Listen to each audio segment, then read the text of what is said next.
The first time I saw our HOA patrol car, I thought it was a joke. The thing was an old Ford Crown Vic with peeling white paint, a magnetic decal that said Neighborhood Tactical Division, and, this was the part that got me, a light bar on top they'd ordered off Amazon. It didn't even flash right. Red, green, blue, sometimes purple, like it had been wired by a kid with a YouTube tutorial and a bad attention span. It would have been funny if they weren't serious. These weren't just clipboard-carrying volunteers nagging about trash cans. No, our HOA had decided to take security into their own hands.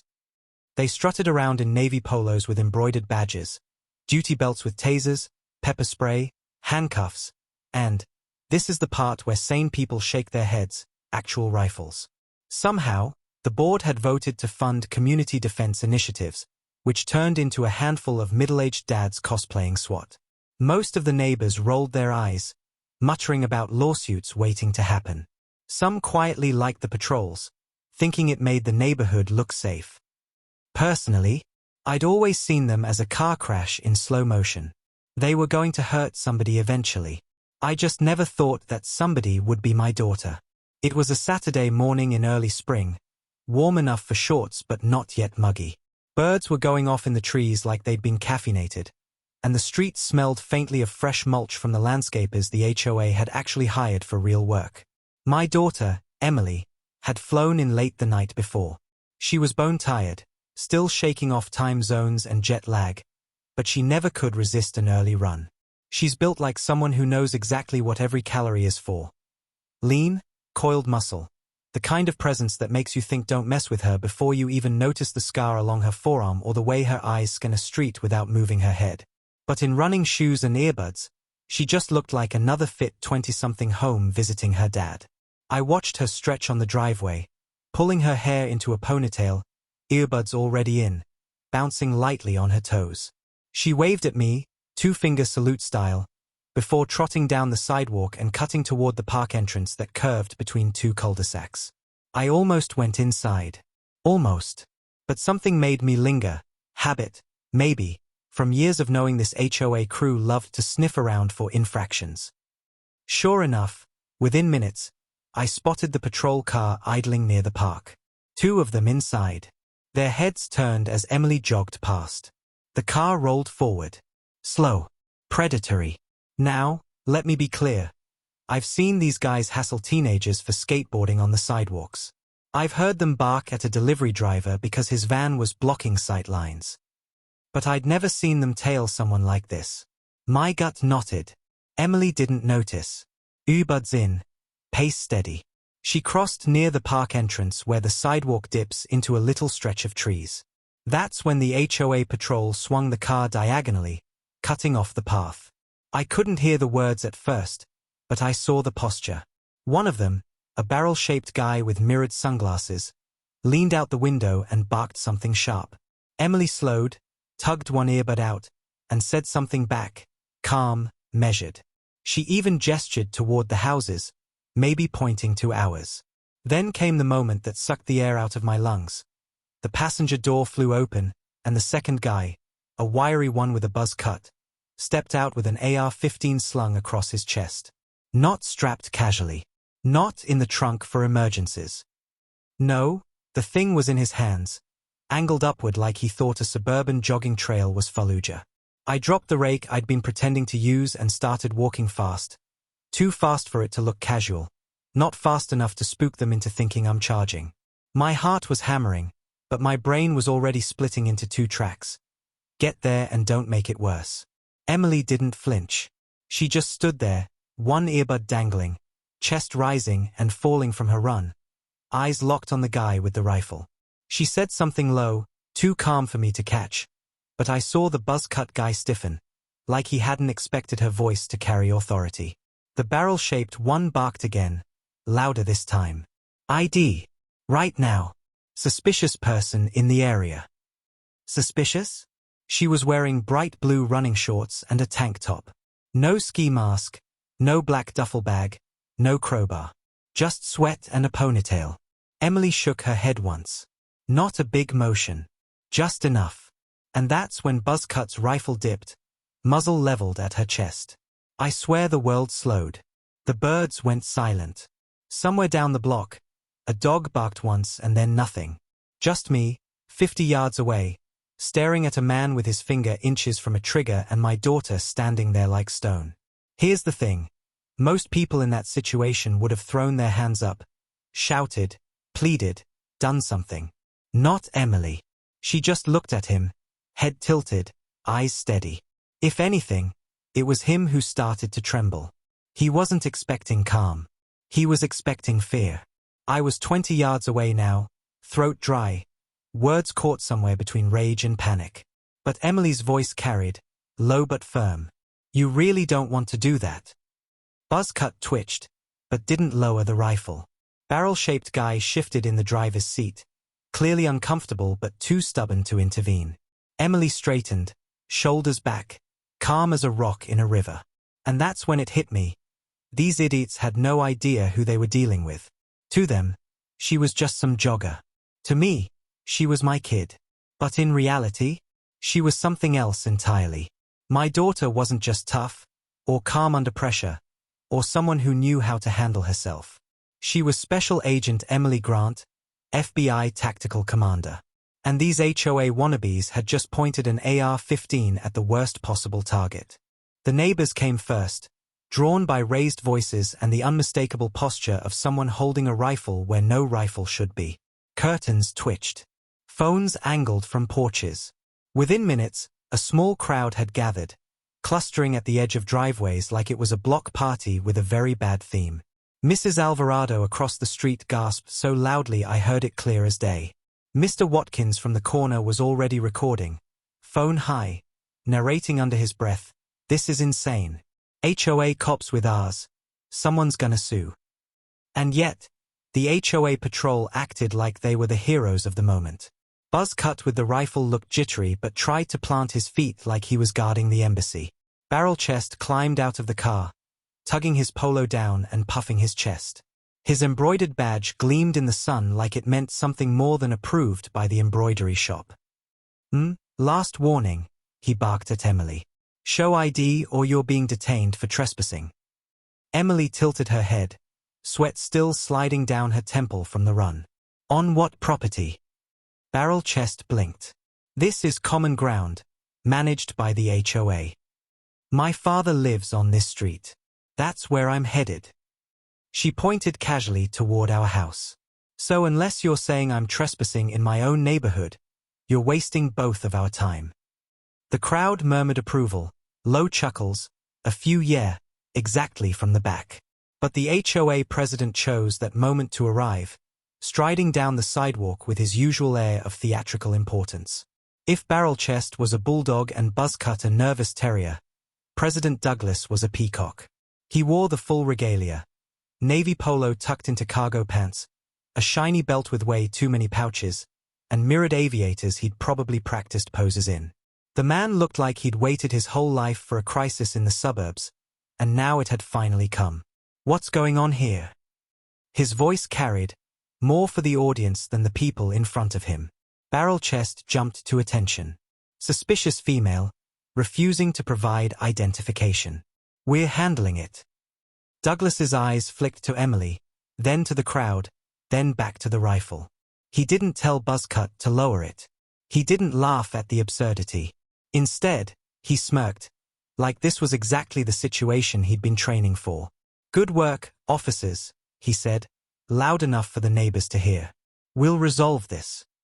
Emily raised one eyebrow. Officers. Douglas adjusted his aviators. Neighborhood Tactical Division.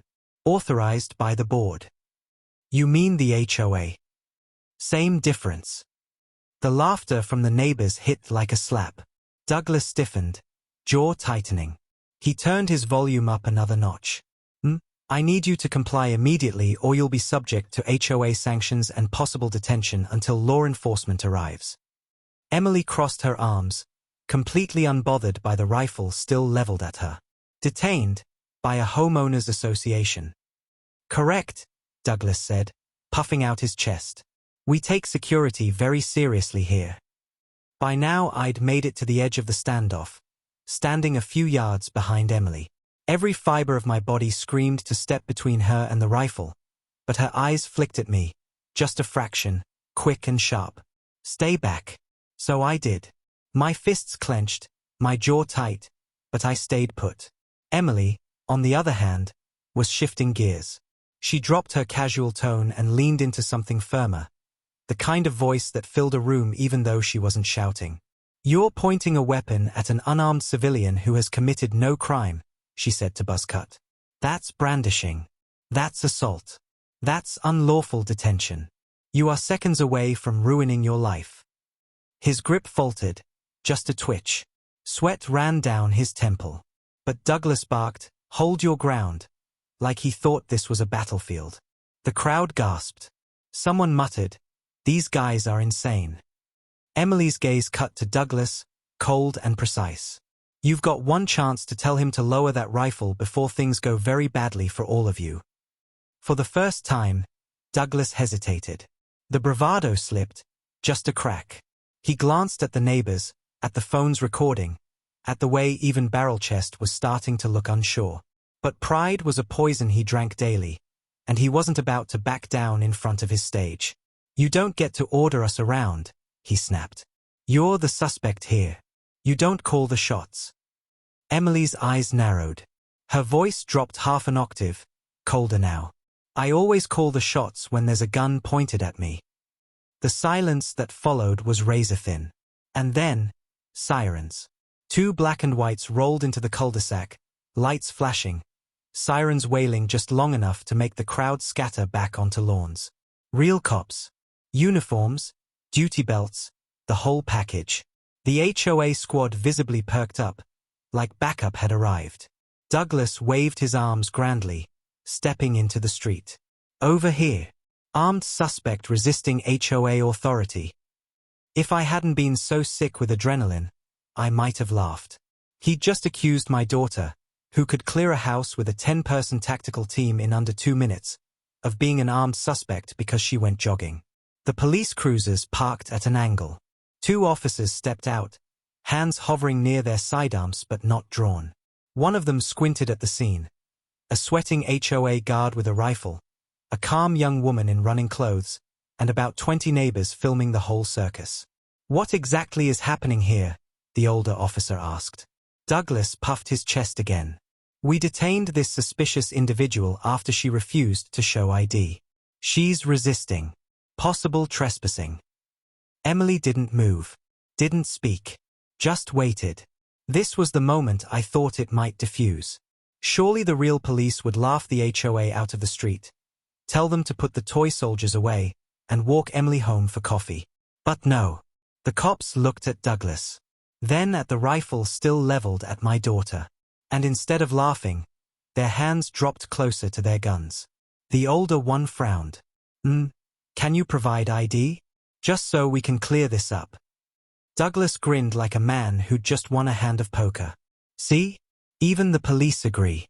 Show ID or face the consequences." Emily finally exhaled. Not panic. Not surrender. Just a long, weary sigh. Then she reached slowly into the pocket of her running shorts. The crowd leaned forward. The HOA leaned forward. Even I leaned forward. And out came a leather badge case. She flipped it open with one hand, the gold shield catching the sun. "Special Agent Emily Grant," she said evenly. "FBI Tactical Command." The silence was a thunderclap. The neighbors gasped. The cops blinked, then straightened reflexively, like they'd just realized the substitute teacher was the principal. Buzzcut actually lowered the rifle a fraction before Douglas hissed, "She's lying. It's a fake badge. She's impersonating." And just like that, the circus cranked up again. The crowd buzzed with disbelief. The cops exchanged wary glances, caught between a federal badge and the HOA's paranoia. Buzzcut looked seconds away from panic, finger twitching near the trigger. Emily's voice cut through the chaos, sharper than ever. "Put the weapon down." Buzzcut didn't. And I swear for a second, time froze again. The kind of freeze where you know the next move is going to change everything. The HOA crowd didn't know whether to gasp or laugh. A few phones wobbled in the air as their owners muttered, "FBI? Did she say FBI?" Someone whispered, "Oh, Douglas is screwed." And the words rippled through the neighbors like wind through tall grass. Buzzcut, though, he wasn't processing. His rifle still hovered like a nervous compass needle, barrel aimed at Emily's sternum. The man was caught between fight and flight, but with a gun in his hands, neither looked safe. The two real cops froze as well. One squinted at the badge, lips moving as though reading the engraving. The older one shifted subtly, stepping between Emily and the HOA president without making it obvious. He'd seen enough pissing matches to smell the gunpowder before it lit. But Douglas doubled down. "Fake," he barked. "Anyone can buy a badge online. She's impersonating to intimidate us. Arrest her." The younger cop blinked. "Arrest an FBI agent." "She's not FBI." Douglas snapped, spittle catching sunlight. "She's a fraud trying to undermine lawful neighborhood security. We've got the authority here." Emily's gaze sliced into him. Calm, surgical, like she was already dissecting every word for evidence. "You've got the authority," she repeated softly, "to enforce fence painting rules and make sure the trash cans are out of sight by 9 a.m. What you don't have is the authority to point an assault rifle at a federal officer." The crowd chuckled, but Douglas barked back before the humor could stick. "You think you can waltz in here and scare us with your act? You're on our property, lady. We make the rules." Emily didn't even blink. "You've just admitted on camera," she flicked her eyes toward the phones, "that you believe you're above city law enforcement. That's impersonating law enforcement. That's obstruction. That's brandishing. That's unlawful detention. And every second that rifle stays pointed at me is another felony." Buzzcut's knuckles whitened. The rifle twitched downward, then up again. His breathing went ragged, fogging in the warm air. He was unraveling fast. Douglas saw it and raised his voice like a coach yelling at a failing player. "Hold steady, officer. Do not back down." The irony, that the commander of an HOA militia was giving battlefield orders in a cul-de-sac, would have been hilarious if the muzzle wasn't still centered on my kid's chest. The older police officer finally stepped forward, palms out. "All right. Everybody take a breath. Sir," he aimed at Buzzcut, "lower the weapon before this gets ugly." But Douglas barked again. "Do not lower it. She's dangerous. She's the threat here." That was the last straw for Emily. Her patience had teeth, but even teeth wear down. Her eyes narrowed, voice cutting low enough to chill the crowd. "You think I'm the threat," she said. "You have no idea what a threat looks like." And in that moment, I swear the neighborhood held its breath. Even the birds seemed to shut up. Douglas puffed his chest, mistaking her restraint for weakness. "Big talk for a jogger.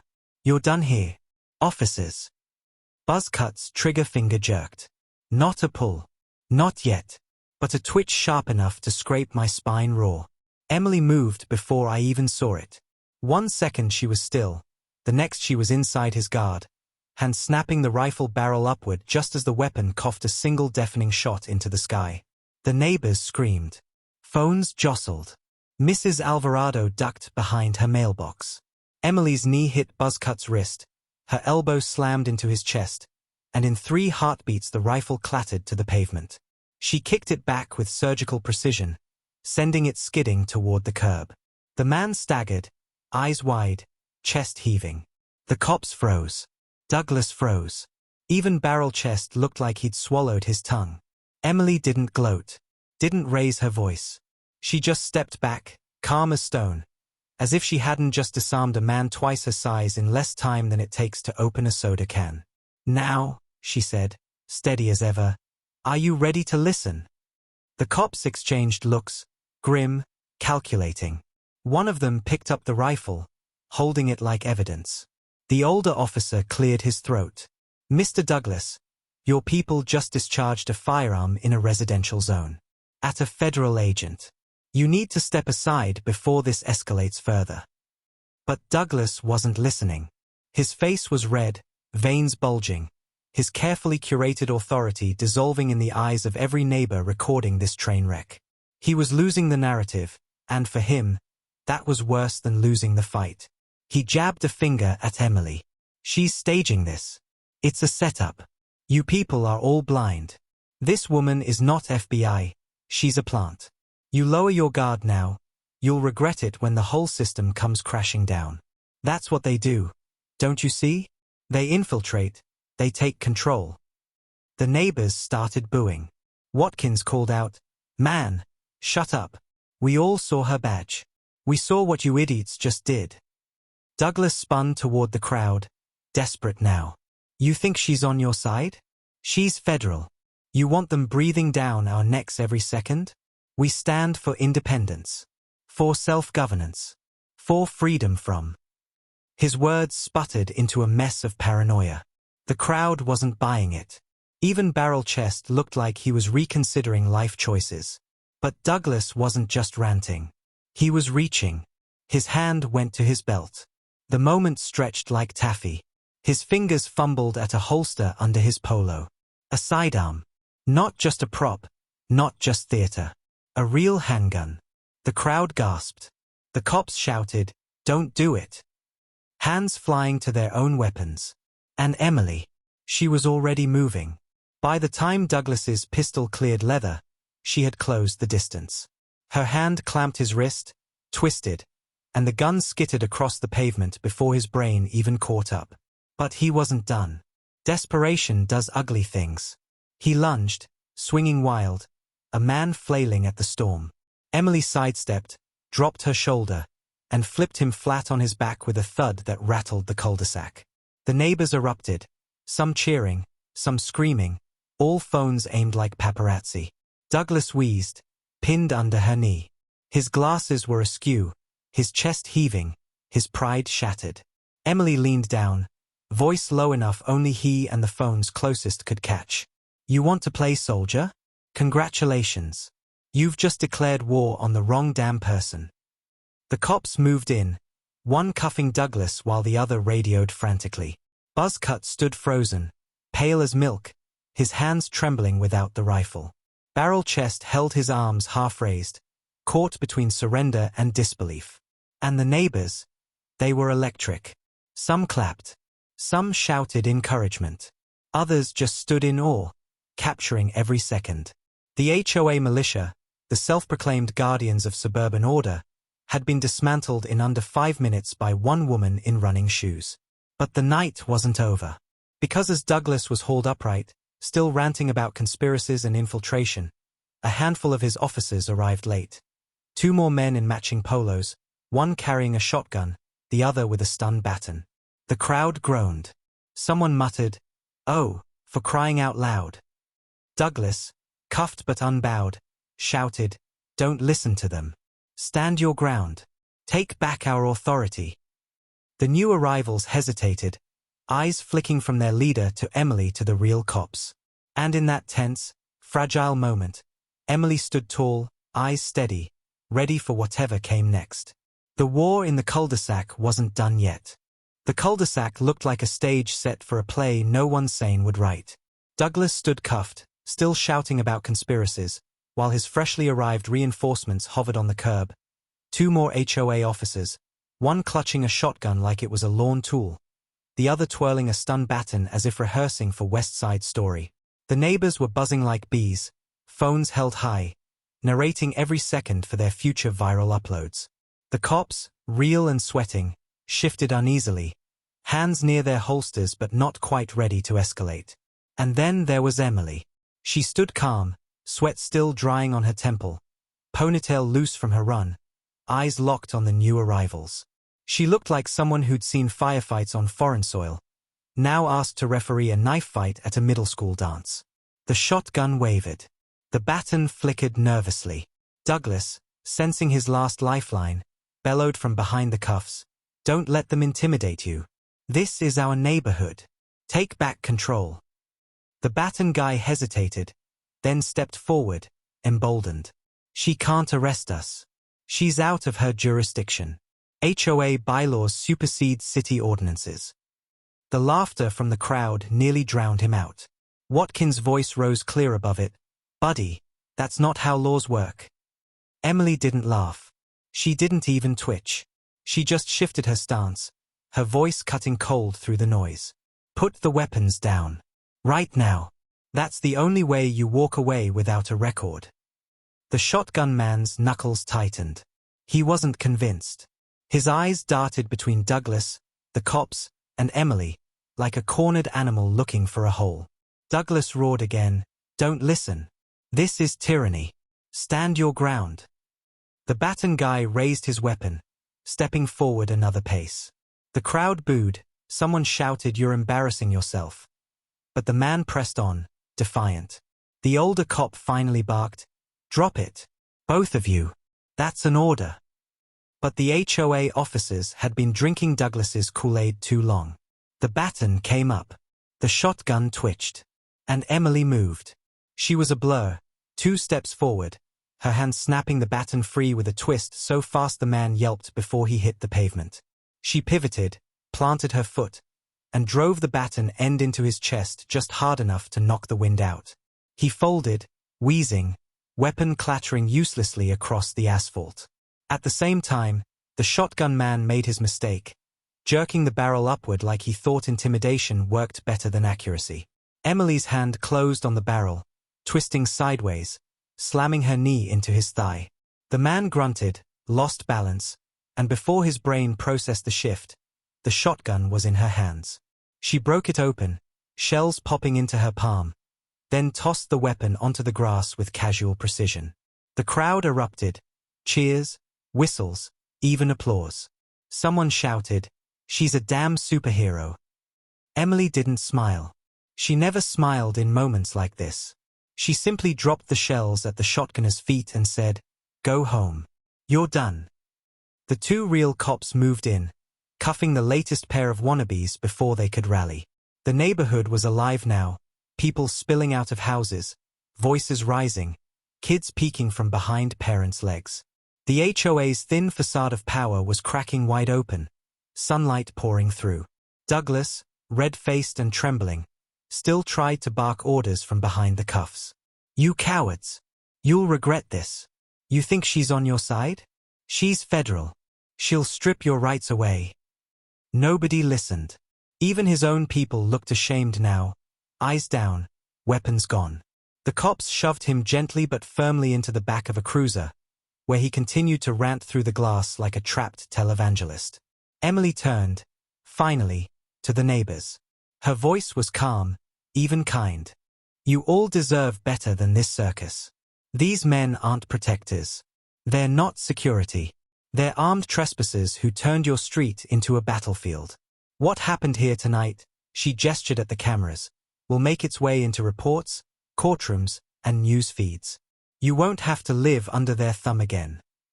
The crowd broke into applause, genuine this time, relief mixing with admiration. A few people cheered her name. Mrs. Alvarado wiped her eyes, whispering "Thank God" into her hands. And for the first time that day, I exhaled.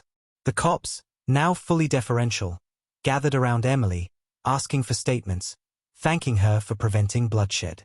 They took down names, collected phones for evidence, catalogued weapons that had no business being in the hands of a neighborhood committee. One officer muttered, half under his breath, "I've been on the force 15 years. Never seen anyone handle a situation like that." Emily just shrugged, sliding her badge case back into her pocket. "You'd be surprised what you pick up in my line of work." She didn't brag.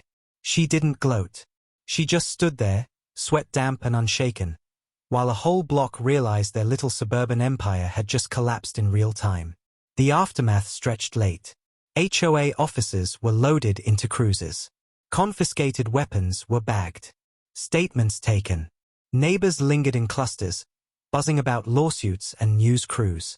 Emily, finally, walked back toward our house, slow and quiet. I fell into step beside her, my chest still tight from everything I'd witnessed. "You didn't have to handle all of that," I said softly. She glanced at me, lips twitching just enough to hint at a smile. "If I hadn't, you'd be planning my funeral right now." That shut me up. She wasn't wrong. We reached the driveway. The rake I'd dropped still lay across the grass. She picked it up, leaned it against the garage wall, and exhaled for the first time since the jog had begun. Next time I visit, she said dryly, I'm choosing a neighborhood with fewer armed hobbyists. The fallout was quick and messy. News vans descended within days, turning our quiet cul-de-sac into a media circus. Clips from neighbors' phones went viral. The disarming, the takedowns, Douglas's rants from the back of a squad car.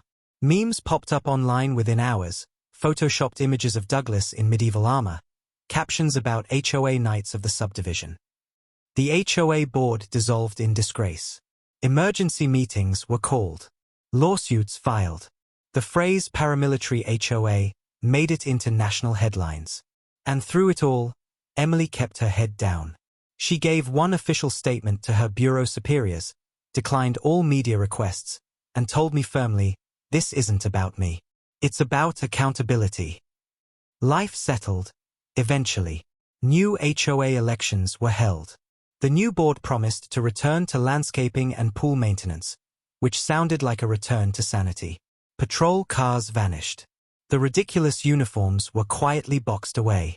The cul-de-sac healed, though neighbors still traded knowing looks every time they passed the park entrance.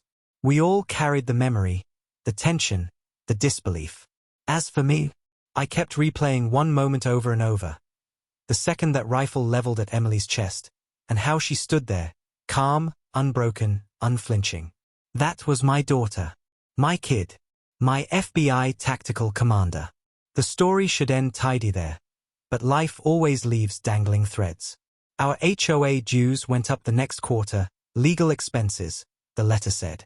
I nearly choked on my coffee reading it. After all that, after the arrests, the humiliation, the lawsuits, they still wanted a little more from us. Emily just laughed when I told her. Worth every penny, she said. And she wasn't wrong.